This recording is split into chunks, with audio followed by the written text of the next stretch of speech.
Jeremiah 31 explained. For thousands of years, the Jewish people have carried a sacred identity, a covenant, a calling, and a relationship with the God of Abraham, Isaac, and Jacob. And within the Hebrew Scriptures lies one of the most beautiful promises ever spoken by God. The prophecy of a new covenant.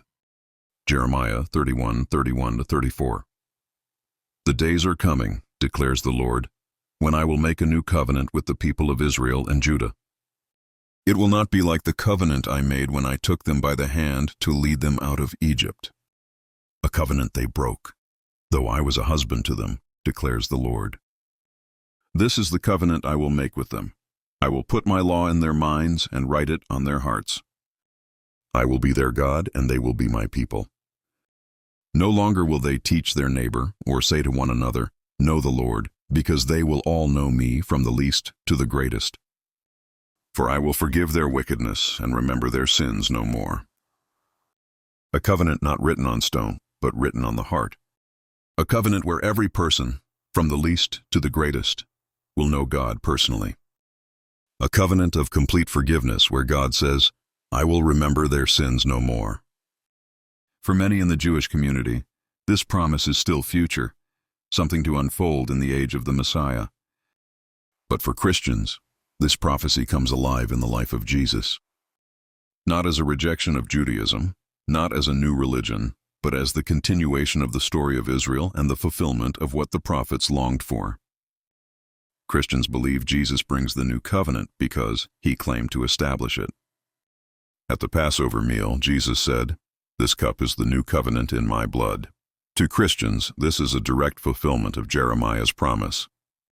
He offered divine forgiveness. Jeremiah speaks of God forgiving sins.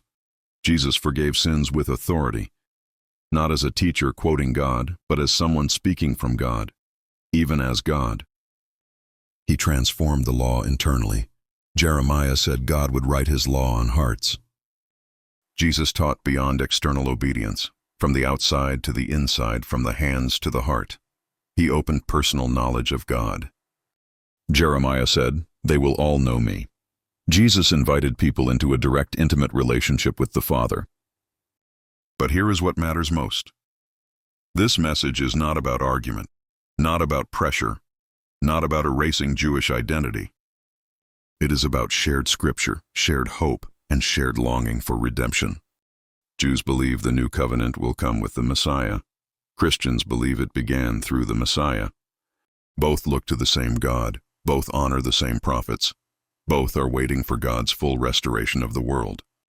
Christians simply believe Jesus is the one who opened the door to Jeremiah's promise, the promise of transformed hearts, divine forgiveness, and a God who draws near.